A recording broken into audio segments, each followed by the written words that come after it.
Hello, friends. We're just getting everything all finished up for today's setup. All right, let's see. Making sure everything is nice and even. Oop, that's got to get centered a little bit better. But we're getting there. All right. Got my iPad charging. Let's hope it doesn't die on me. Turn that sound off because we don't need to hear me twice. Right, let's see. Get my phone plugged in. We'll get right to some crafting. Why is it? We're gonna get there.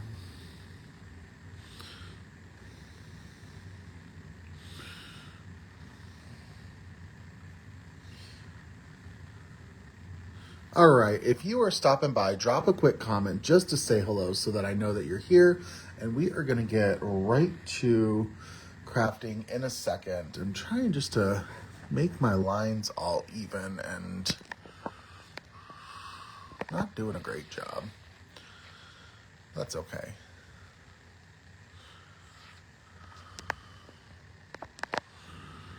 All right, we're going to stick with that for now. I think I need to I want to try a new setup one of these days for my Facebook Lives, but we're good for now. So, all right, y'all. Thank you so much for stopping by today. We are going to do some fun crafting with the Woodland Adventures stamp set.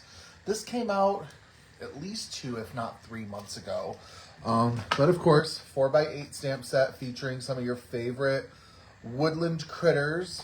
And today we're going to focus on the bunny image. And we're going to make a fun card using that stamp set. So let's get into a little bit of crafting. And we're going to start by doing some coloring. So I'm going to take my image out of my tray, put the rest aside for later, and jump right into it. I'm just realizing I put my water a little too far away. That's okay.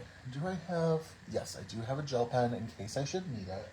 So that's a great start. So let's get a piece of cardstock to color on top of and get going. If you have any questions, comments, or concerns during my Facebook Live, please don't be afraid to pop on and ask me. In addition, this is a live video. Stuff happens. My dogs might bark or you might hear them in the background. I try my best, but with it being live, I know you guys are understanding with this stuff happening. So, all right, let's get into some crafting. So we're going to start with some coloring, and I am going to start by adding some E34 to the image. And this is going to act as my shadow for his fur. Now, this bunny, in my opinion, has 2 different potential true to color palettes. You can go the yellow route, and I do think that the yellow route is the widely more received sort of color palette for this guy. But also, depending on where you look, there's also like a pea soup green color that he can come in as well, depending on where you're looking. So we're gonna do the yellow though, and I'm just trying to think where I want to go ahead. Where are we going to do some shadow? Let's add it to, I would imagine, because this side of his face looks a little smaller, we're going to add shadow down here, just like this. And then I'm going to go kind of around his mouth area, just like that. And then add in some of this E34 elsewhere. So we're just going to kind of go in.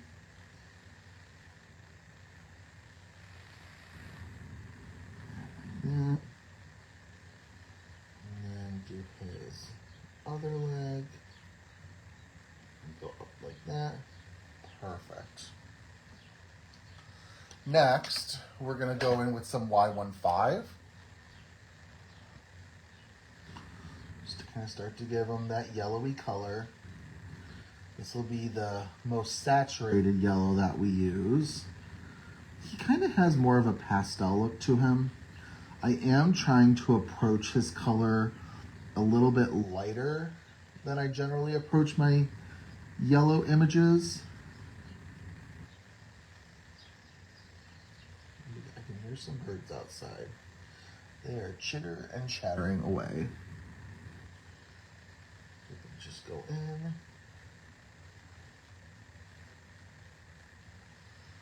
Go down the side. Just like that.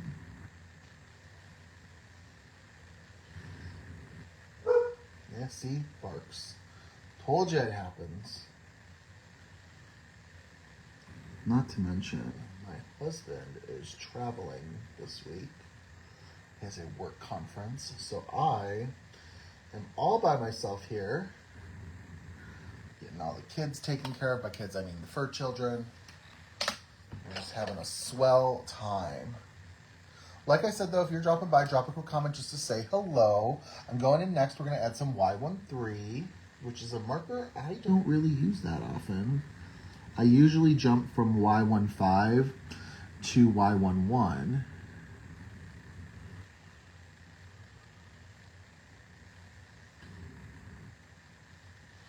My complaint sometimes with these yellows is I feel like sometimes the yellow markers actually can make your dried alcohol marker safe ink run. I feel like I have that issue commonly. Just noticed a little bit happen, but I think we're going to be okay.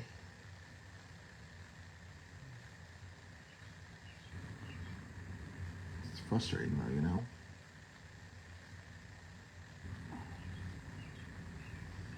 I actually recently, I'm going to have to do a little bit of digging on my own. I used to be very, very satisfied with the alcohol marker safe ink that I've been using. And for whatever reason recently, and I'm thinking the one thing that I might have done to possibly cause a problem is refill my ink pad. But I feel like recently it's just bled a little bit more, and I'm not used to that with this ink. So I don't know if I need to do some testing, if I need to possibly look into some other inks. I have been all over the place, y'all, with different inks that I've tried that are alcohol marker safe. And it's kind of one of like my least favorite things to do is to like jump around to different inks, because I end up like usually not liking what I try when they're new, and then I end up with like a stash of inks that I don't really like to use. And it's not things that I would like give away to a friend because they're not something that I would normally recommend. I don't know. I'm picky. I don't know why this ink would bleed either. In all honesty, this image has actually been stamped out on my desk for a couple weeks now. I was working my way through coloring up all the images in this set, and I got distracted with other crafty commitments, so I didn't make that much progress, or at least as much as I would like. So this image was just kind of sitting uncolored. So I don't know why it would run. Do E34 again.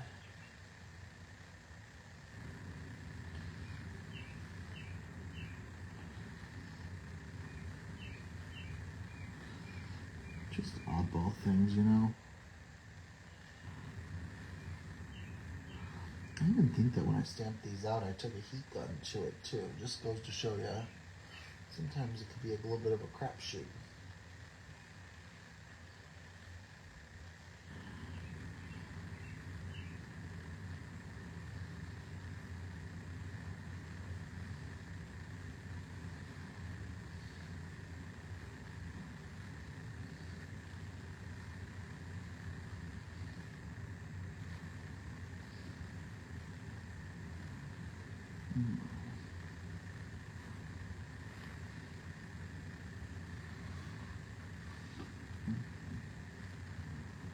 Now, I am coloring up this image twice.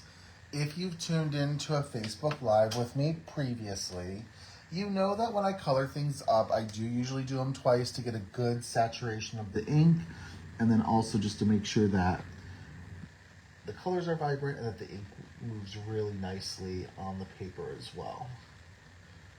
Another common way that I see people coloring is they'll use the lightest color in a blend, and they'll use it to basically cover the entire portion of that image where that color is going to be.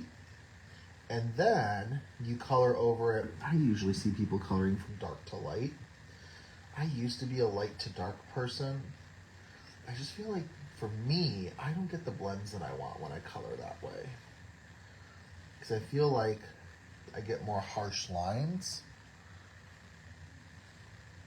But if I've learned anything, it's that different people have different preferences when it comes to their crafting and their coloring, and you just kind of got to keep working and find out what makes the most sense for you.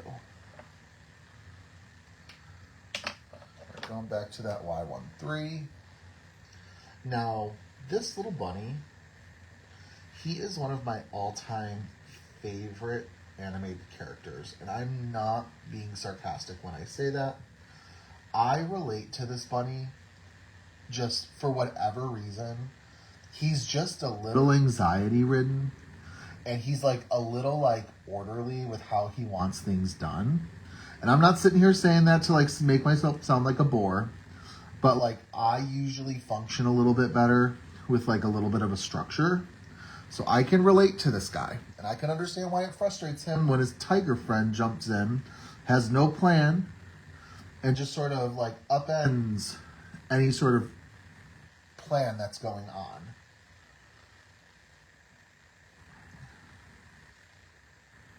I also remember, now I mean, this character has appeared in movies and books, of course, but what I think my most fond memories of this character is when they actually appeared in a television show, animated television show, of course, that I just really adored. Fond memories with my childhood. I think the first time this character appeared in animated form, don't hold me to this, I'm talking a specific branch of media, a specific media company here, you know. If they've appeared in other forms of media or other companies beforehand, I am, of course, could be totally wrong. But the media source where we're most familiar with this character, I believe it was in the 70s, they came out in a movie. And in the movie,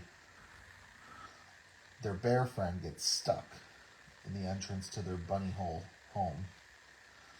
And let me tell you something, it cracks me up. That whole sequence just makes me giggle. So, all right, we've got all of our yellows situated. Now let's work on some of the pinks. So we're gonna do some RV34. I'm gonna do that for the ears and the inner mouth.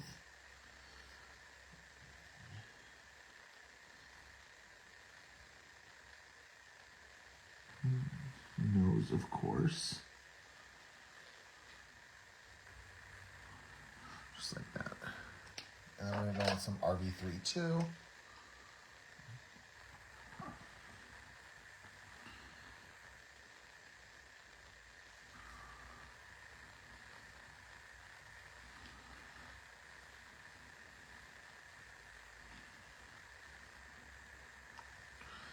And then RV10.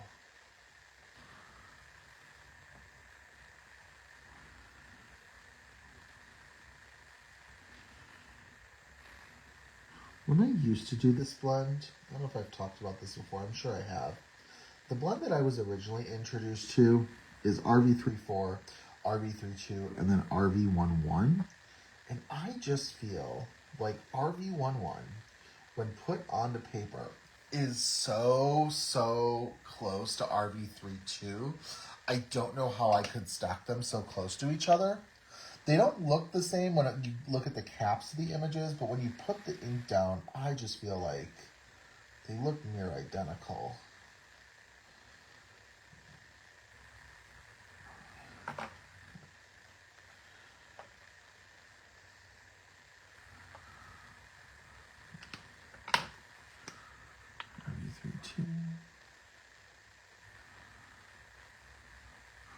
was all excited. Not excited, but I knew my husband was going to be out of town this week. So I was thinking like, ooh, like, treat yourself to some good dinners. Y'all, I had Subway yesterday. That was my treat myself, was to get a foot-long sandwich. It wasn't even good. I am a fan of Subway too, so it was quite disappointing. In addition, today, I stopped at the grocery store on the way home, and I picked up tortillas so I could make myself breakfast tacos. Here I was thinking I was going to, like, get some, like, really nice carry-out or something and enjoy myself. And it's like, no, you're going to cook, Justin. I'm okay with that. I am okay. We're going to have a weekend of my in-laws are coming into town. So I know that that means we're going to be out to eat a handful of times anyway. So, and plus I know I'm going to get delivery tomorrow because I have a late night seminar sort of thing that's been going on for the past 7 weeks. So, first time I'm going to do RV14 and RV13. And then finish it with some RV10.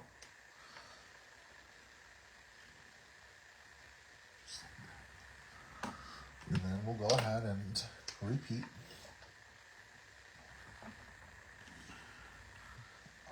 RV14, RV13, and RV10.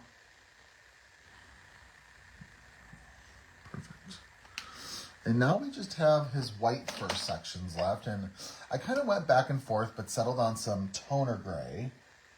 So I'm going to go in. I'm going to add it. Just kind of around the nose and around the right side of his little, like, mouth fur. I'm going to do around the stomach. And then you can see his little tail peeking through, so we're going to do that as well.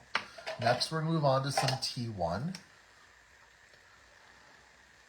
I talk about grays often when I color because I find them kind of fascinating. I used to actually, I find them fascinating, but I also kind of find them a little frustrating at the same time. So like the two F's, fascinating and frustrating. They fascinate me because like you think of grays and you think they're going to be like very, very similar, but I do think that each of the Copic marker grays are very, very different from one another. And I think it's frustrating because sometimes I feel like it's hard to kind of narrow down what the best gray to use is, and you have to use your best judgment. So I'm going to talk to you about how I kind of decide what grays I like to use. Now, I like to look at the grays. Now, there's warm grays and cool grays, which I consider the two ends of the spectrum. Warm grays are kind of like, they have a little bit of like a taupiness to them. There's some warmth to them, a very, very little bit of like a taupish yellow sort of color, where the cool grays have a very, very little bit of blue in them. And then next to, so you're going to go warm gray, and then toner grays are going to be a little bit more towards a neutral gray, but they're going to have less of that warmth. Still have warmth, but less than the warm grays.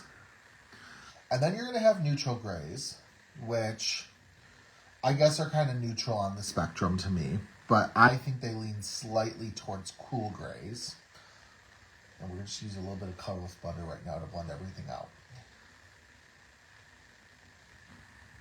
All right, just kind of make sure that's good. Perfect. And so I like to use warm grays and toner grays for items that are like a living creature. They are part of a living creature. They're not a garment on a living creature, but it's like when we're talking about like furs, or like actual like animals, if like a polar bear or something, those are going to be what a toner gray or a warm gray.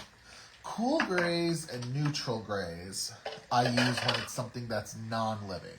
Maybe someone's wearing socks or a white t-shirt. Maybe you're coloring up like a glass of milk. Something like that, that's when I like to lean towards the cool grays and the neutral grays.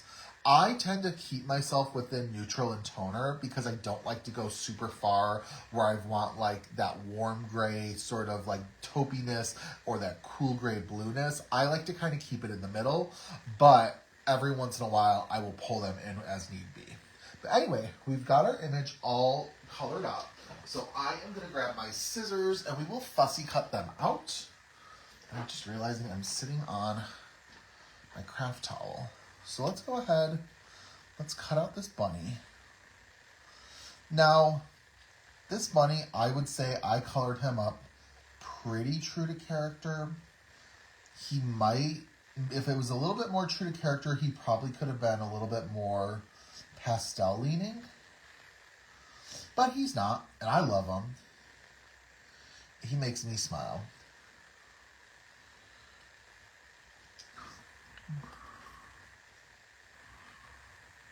I also think, too, when it comes to crafting, craft for yourself. I know sometimes we have to make, like, projects for other people, and that's great. I don't think that those other people have any right to sort of, like, complain about anything if they're getting a handmade card. I don't care if you decide to color this guy up purple or pink or blue or orange. They're getting a bunny. You're making them a handmade card. They don't get to complain. So never worry about, like, what other people are going to say. Do what makes you happy. If you are a perfectionist or you're wanting to really sort of work on and practice your coloring skills, I get it. Just don't be too hard on yourself. Realize, I always like to say, people ask me, this is not tooting my own horn. This is trying to bring me down to earth a little bit to be a little bit more relatable. People often are like, Justin, like, how are your like images? How do they turn out the way that they do? Because I do get compliments on my coloring, and I'm always so appreciative of it. And the truth is, every single time I color an image, it's practice. Every single time. And maybe not every single time I'm learning something new, but every single time I'm sort of reinforcing what blends I know work with each other. What colors I've learned previously that I know will work in this instance. Sort of giving that memory of colors that you've used before, how you need to layer them together, where you need to add your darkest colors and your lightest colors. You're going to learn that with each image you color, and I've colored a lot. I mean, I don't even want to think about like counting the amount of things that I've colored. And so the more you color, the better you're going to get. And of course, make yourself open to talking to other crafty friends, seeing what their preferences are. YouTube is such a fantastic source that you can find so many free resources or even pay for resources with markers. If maybe you want to buy a hex chart, maybe you want to take a class. I think those are great investments as well. Make yourself well-rounded.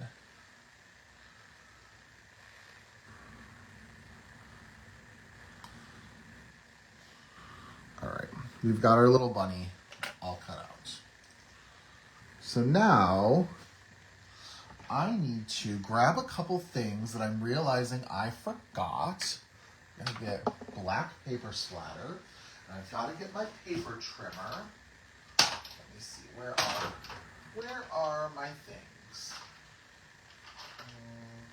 Nope, not that one. Not that one either. Maybe I have a black paper splatter nearby. That stinks. Well, I can work without it.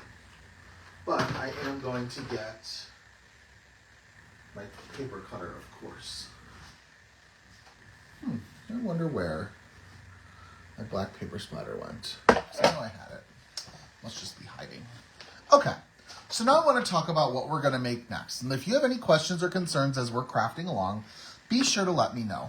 But we are going to use the Strawberry House die set, and I am going to use this just for the fence. I don't need anything else. I thought about making this guy a little strawberry garden, but we're just going to use like a nondescript garden.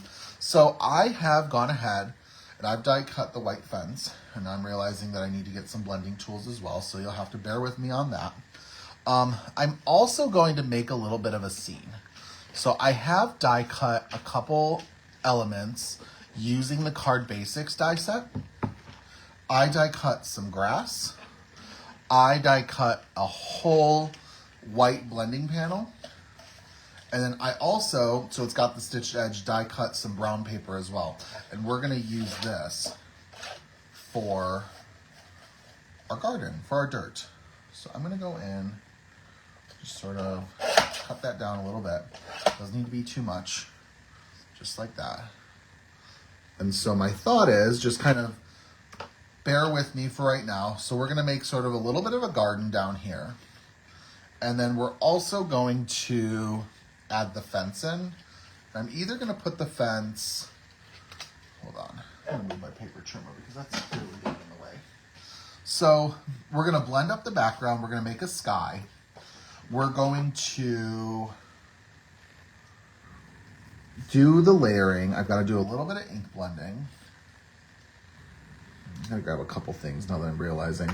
And then I'm either gonna put the fence behind the grass, which was not my first choice, but it would work, or in front of the grass, but kind of tucked, maybe, no, maybe we are gonna put it behind the grass. I like that. Okay, so we're gonna do it like that. But I need to get a couple things first. I have to get some distress ink. I need to get some tape. Luckily, I have so much extra tape. So I got my tape. I've got my blending brush. Oh, and I need to get another color too. Stick with Hickory Smoke for this one. Here we go. Just doing a little shopping, you know? So we're gonna go in and start to kind of put this scene together. And it's gonna come together kind of easily. But then we're gonna do a little bit of sentiment building and maybe, well, I just dropped my tape. That's okay. A little bit of sentiment building, a little bit of heat embossing, all the things. Realizing I gotta grab a couple more things and that'll be fine. Let's just, while I have it out, for the fence, I want to keep it a white, sort of a little bit of a picket fence feel. So we're gonna do some Hickory Smoke. I'm just gonna kind of blend it along the bottom to give it a little bit of a shadow. But remember, we're gonna tuck this behind the grass, so it's gonna hide kind of the darkest parts.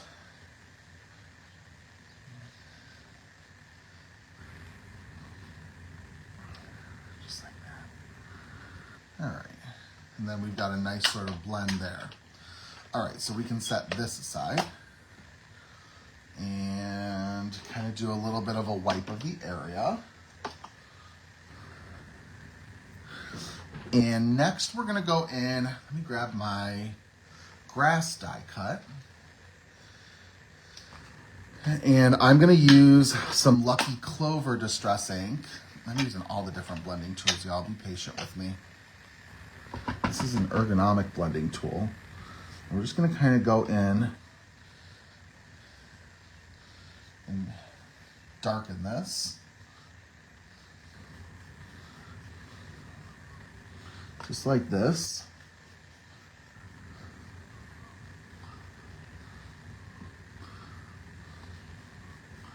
Kind of build up those colors. Awesome. If you can tell, let me hold it a little closer. If you look at the top of the grass, you can see how it's lighter and then it gets darker at the bottom, which I think really helps. Make sure I'm not missing anything. Nope, I think we're good. And then, I still don't know where my black paper splatter went. That's gonna bother me. Do a little bit of cleanup. And where's my spray?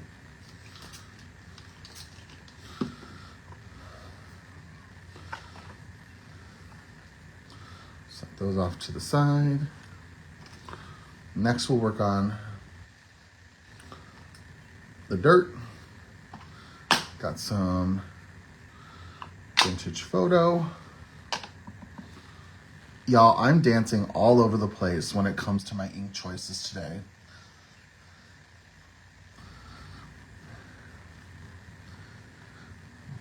I don't really have too much of a rhyme or reason. I like to use brushes more so nowadays for like detailed edges, not so much for like large areas of ink blending. That's what I like to use that ergonomic brush for.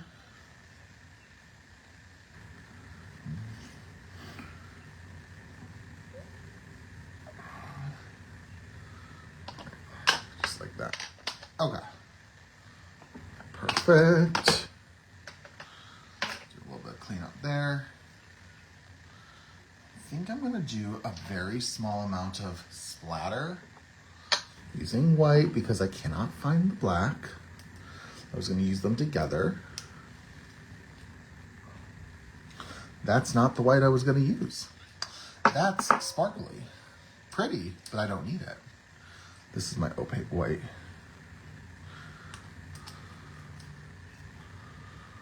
That's from, go ahead and pick that up with a clean brush. You know how like dirt kind of is a little speckly? That was my thought. Add some speckles to the dirt. Just a very little bit, not too much. Oop, almost had a mess. All right, let's clean this up. All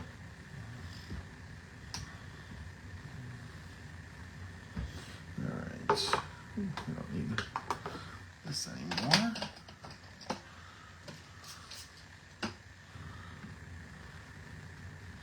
All right.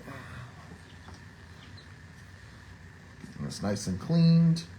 I can add some of this paper back into my stash of scraps. All right, a little bit up there. Perfect. All right, now I'm gonna put this back on my mat and I'm gonna pull out, you know, I could probably work on my background, but we're gonna use my heat it tool just to get this nice and dry.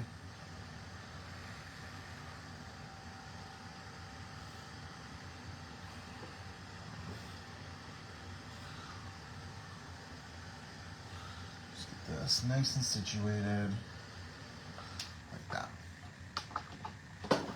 All right, set this aside. And now let's work on our sky. And our sky is just gonna be blue. Kind of just a standard sky. And I think that's okay. And did I not get my blending tools for that either? Huh. I'm back 1,000 today. So we're gonna grab, I'm gonna use Tumbled Glass and Salty Ocean. I didn't know if I was gonna do like a cloudy sky in terms of like a cloud stencil or not. And I decided on not. It's just because I like the blue sky. So we're gonna use some Salty Ocean. I'm gonna be kind of heavy-handed with it. I'm blending it. So this is a panel of Strathmore Bristol Smooth cardstock. And I've die cut this with the large stitched rectangle that's included in the Card Basics die set.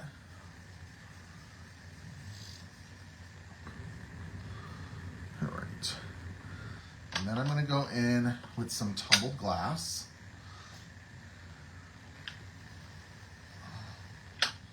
Which honestly sort of feels like might need a refill sometime soon. Just a little dry, that's okay.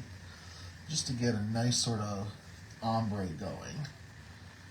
Doesn't need to be perfect. I'm gonna add some splatters, just like that. That's pretty good.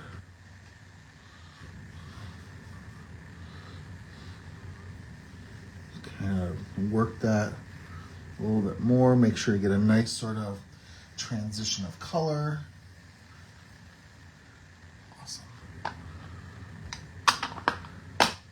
See, that sky comes together really quickly. And if you wanted to add other colors, you totally could. Sometimes when working with cards like this with the sky, I like to do like blue-green skies using peacock feathers and salvage patina. But honestly, Salty Ocean, Tumbled Glass, pretty standard. Can't go wrong with it.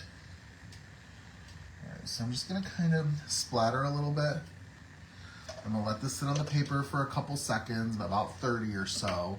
And because Distress Oxide ink is water reactive, you can put water onto it and the water will pull the ink off of the paper, and then it's going to create what I like to call bleach marks. You can call them like wet spots, you can call them like light spots, whatever you want to call them. I say bleach spots because it almost looks like the card got bleached a little bit.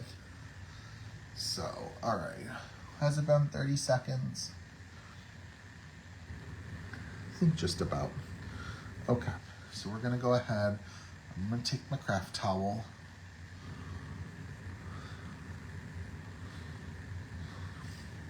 And see, I've got my bleach spots.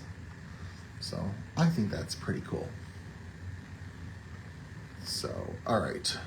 So now I want to start building our scene. So what I'm gonna do is grab my liquid adhesive and we're gonna just start putting some of the elements together. Now we still kind of have a chunk of things left to do, so we're not in the final stretch yet by any measure, but we're getting there. So I'm gonna go ahead, I've got my grass and I've got my dirt, and so I'm just gonna go ahead and adhere my dirt to my grass die cut. Just kind of work on some layering. And that's why I made sure in advance that all of my die cuts have been pre-die cut using the Card Basics rectangle, because they're all gonna have that, all these layers are gonna have that stitched edge.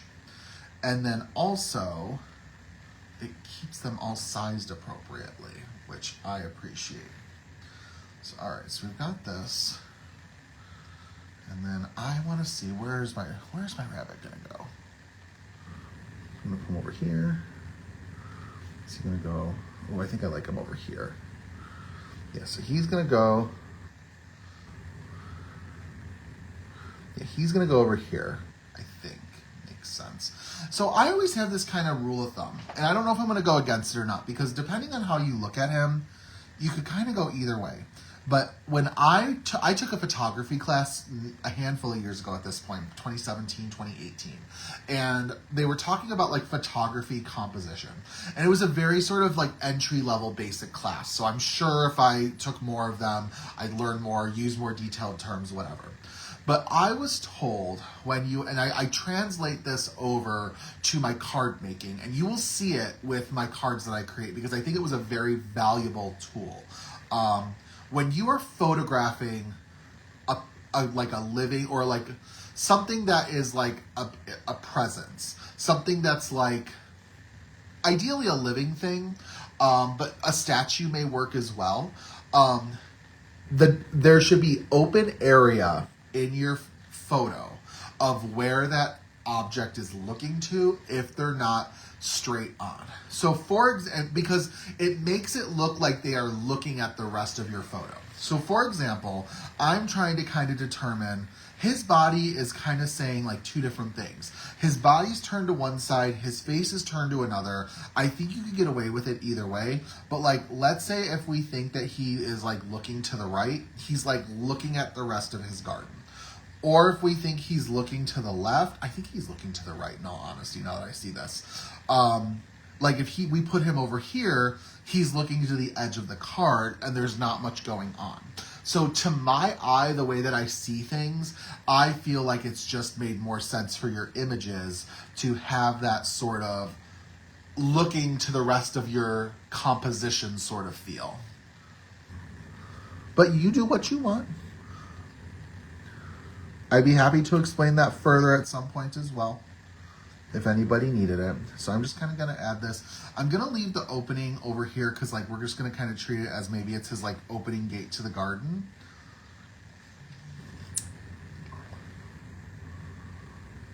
All right, so we're going to do like this. I'm just going to kind of make sure that my fence, I'm sorry, I'm doing this off camera. Make sure that my fence is going to nicely adhere.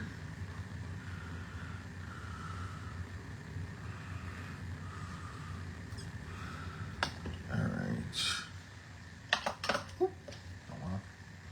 Don't want that. And then I'm actually using the stitched edge to sort of line this up. Perfect. That way I can make sure that it's pretty level. All right, and I just gotta trim off that little bit of fence. So we're gonna go in. I love that. Love that, love that. All right, so then I am gonna go in and adhere this grass unit down.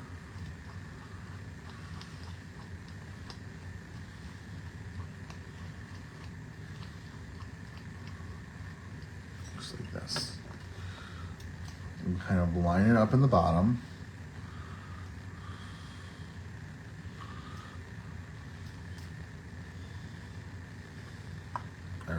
We're getting there.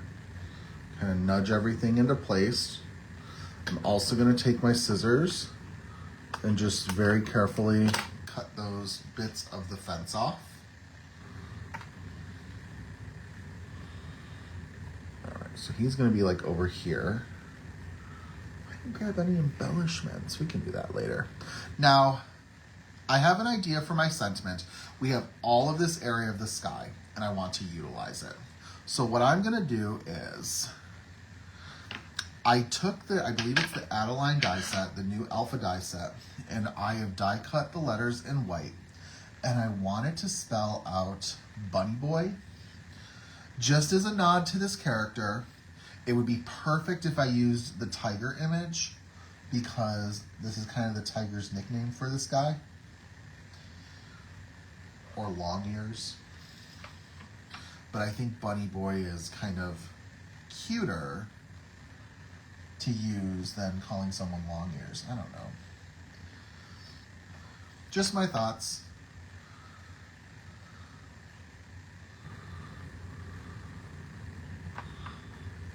So I'm going to lay all these out.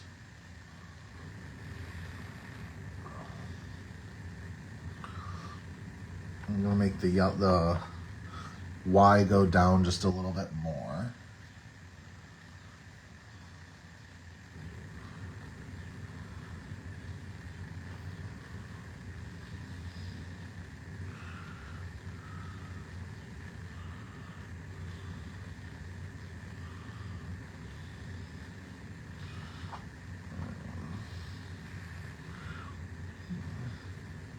I want to make sure that there's a nice enough space between the Y and the B.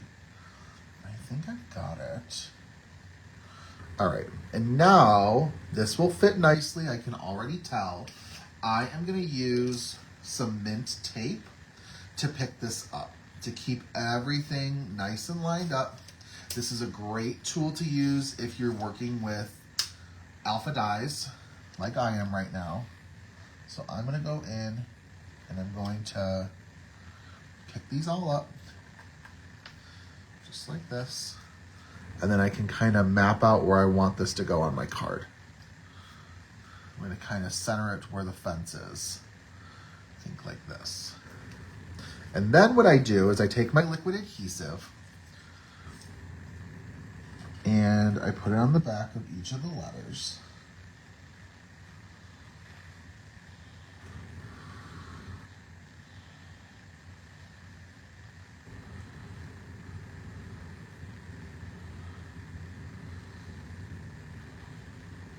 Making sure I get all of my glue taken care of. Try not to use too much. These are kind of narrow dies, so I don't want there to be like glue globs. If there is, just kind of carefully nudge them along.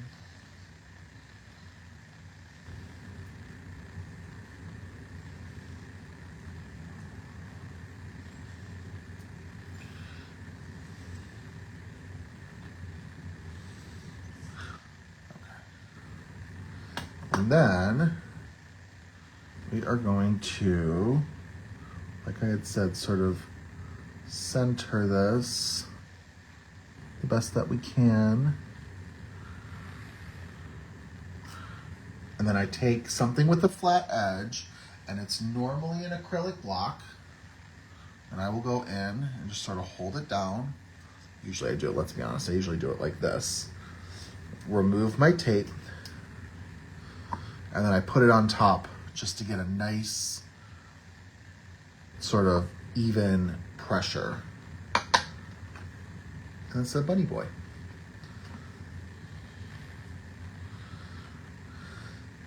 So we have that, and then what we're also going to do is, now that I've got that into place, and actually that looks really nice, we're going to add a second sentiment underneath. So I got to get my Kindred Stamps embossing powder. First, I got to make a decision as to which one I want to use.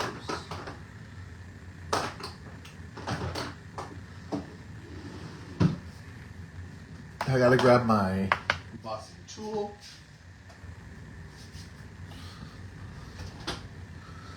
All right, so I am going to use the sentiment that says,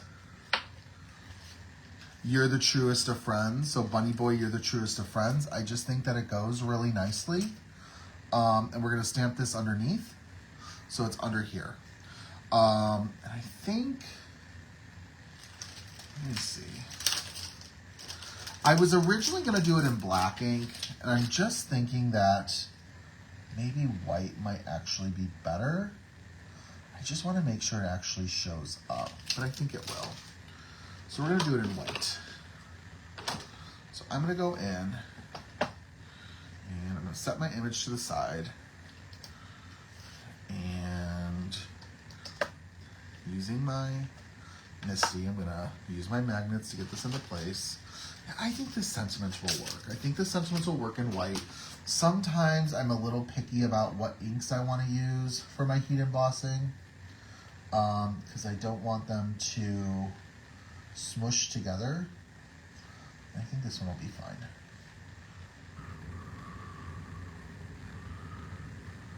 I think that works quite nicely.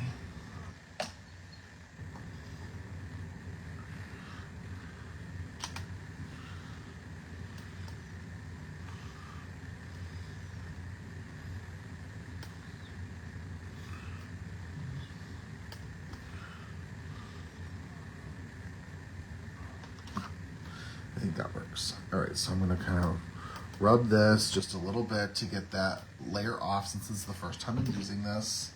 And then I'm gonna use my embossing tool just to kind of make sure that we're doing good. I think we're doing great. And then I'm gonna use my Kindred Stamps embossing pad, and we're gonna just kind of ink up the sentiment. Just like that.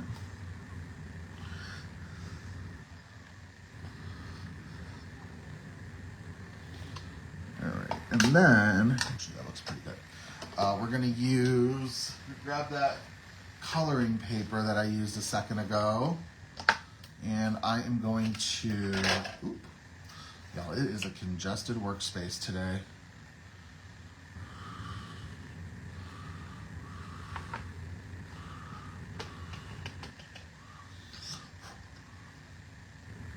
Oh, this looks perfect.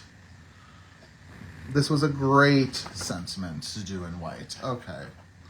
And then we're gonna heat emboss.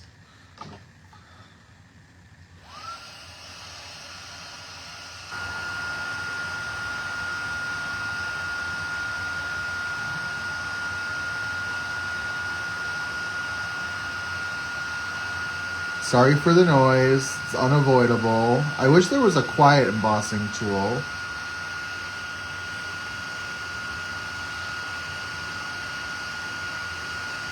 right, there we go.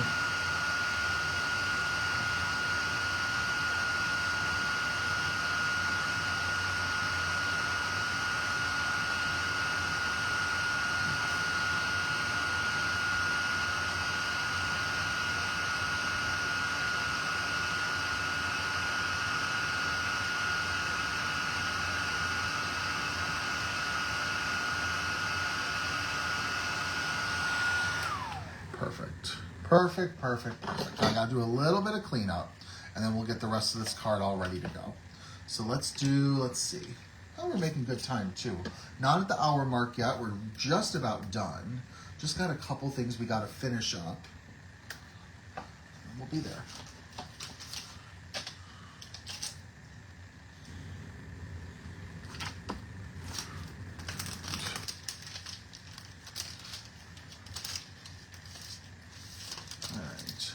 That.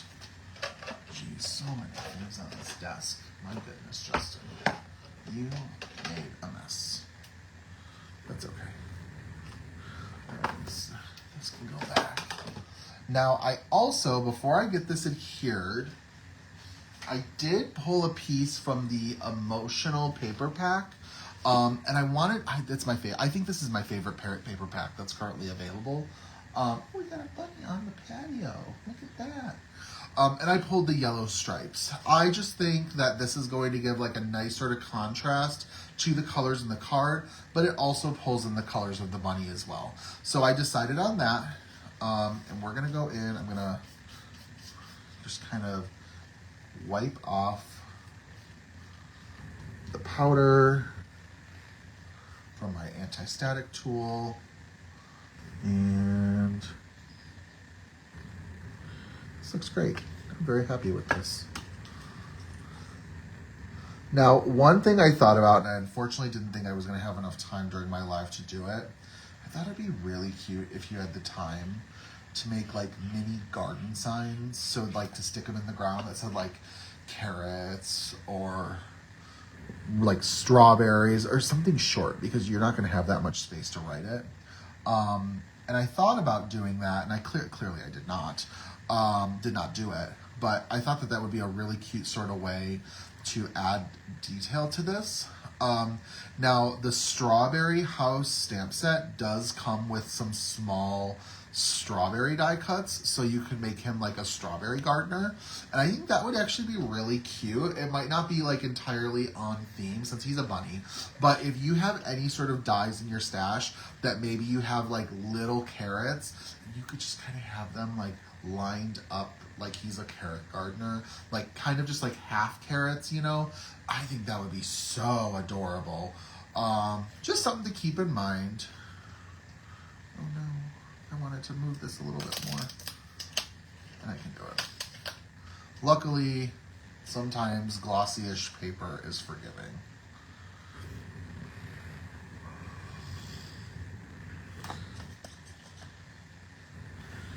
I'm also very hungry. Dinner time is after tonight's live, so I'll be looking forward to cooking. I also think that my glue might be on the midst of running out.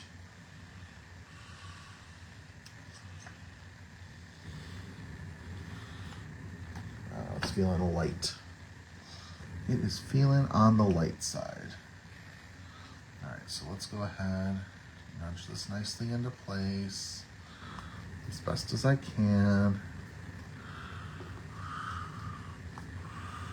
This is like immediately adhering. Why is it doing this? I think that's pretty good.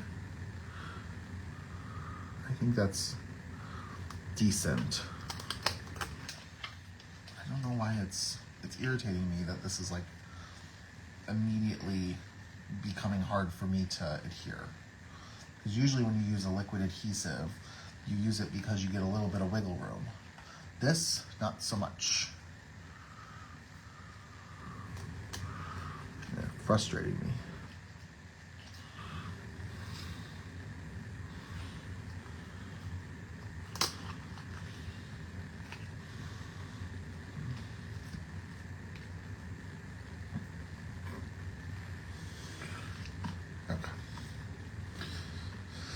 I think this is as good as it's gonna get. I gotta put some more. How low is my glue? Not that low. I'll fix it later. All right, now let's use a little bit of foam strips. I'm gonna need to fix it sooner because I'm gonna need it to adhere to a card base. My goodness.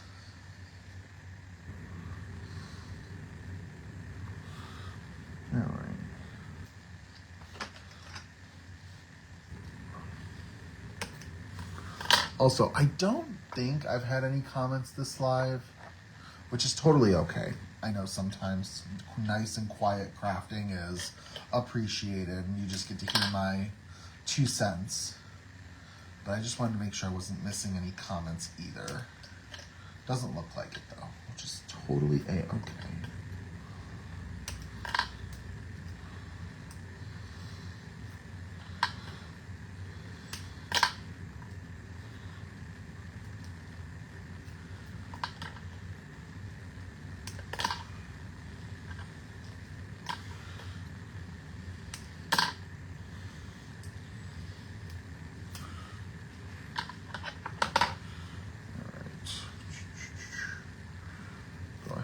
And take the backing off.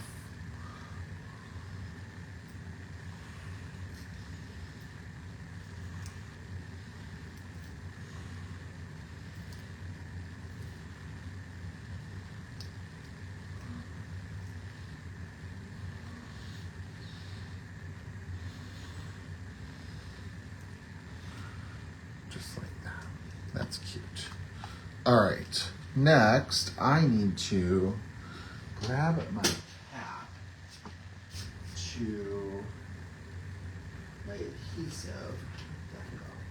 I need to kind of clear it a little bit.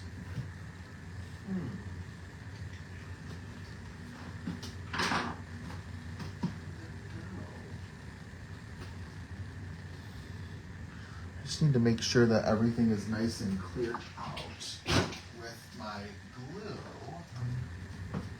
Not super lucky with finding it right now. Okay.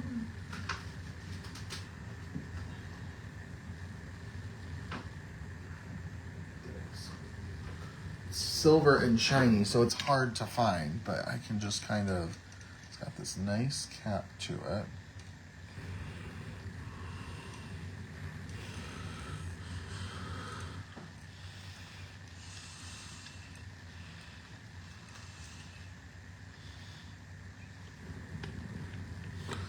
Sort of use it to hopefully unclog it.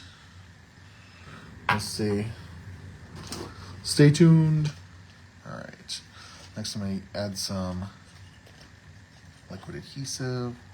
There we go. That's flowing a lot easier.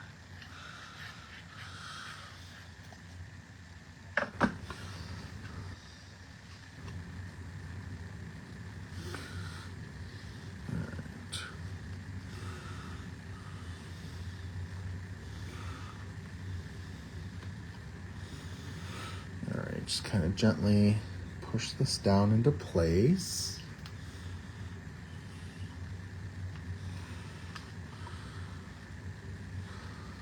Awesome.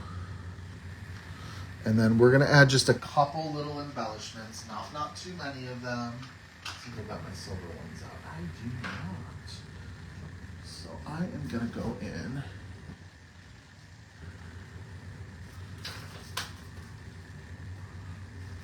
And just, I've got a couple enamel dots, and we're just going to add these in. So we're going to do like 1 and 2, just like that. And then we'll do blue and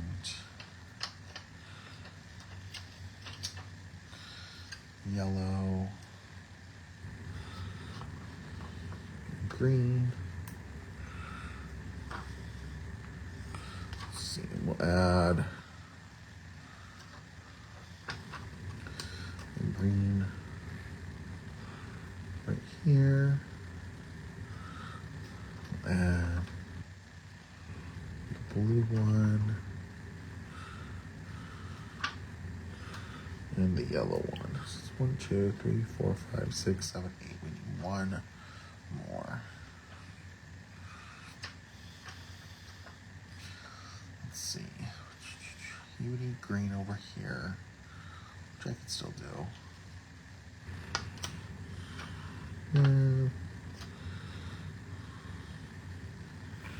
Maybe some blue.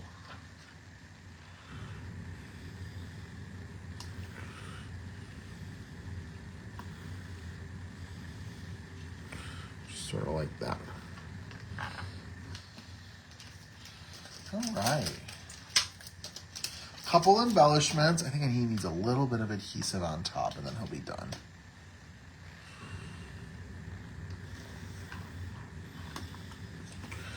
Just like that.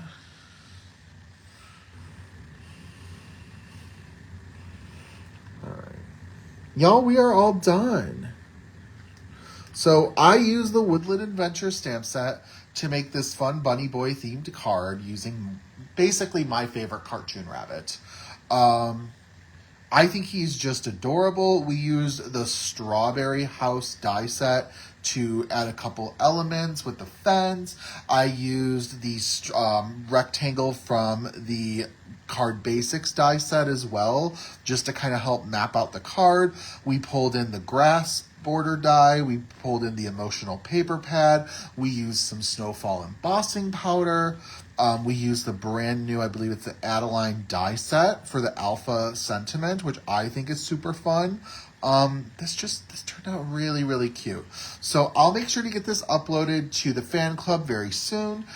If you have any questions, do not hesitate to reach out to me directly. I have another Facebook Live scheduled. I believe it is a week from tomorrow, so you'll get more crafty fun with me then. Thank you guys so much for stopping by tonight. Have a very crafty Wednesday, and I will see you next time. Goodbye.